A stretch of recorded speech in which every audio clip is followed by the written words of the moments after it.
కురుసాకుంటే ఒకడు మురిసి మురిసిపోతాడు. ఎత్తు కాదు కురుసా కాదు మీకో సత్యం చెబుతాను.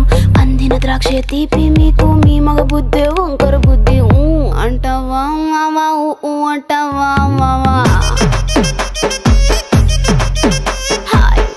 అంటావా మావా అంటావా మావా.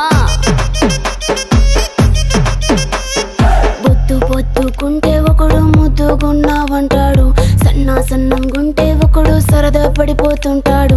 బొద్దు కాదు సన్నం కాదు వంపు సంపు కాదండి. ఒంటిగా సిక్కామంటే చాలు మీ మగ బుద్ధి వంకర బుద్ధి. అంటావా మావా అంటావా మావా.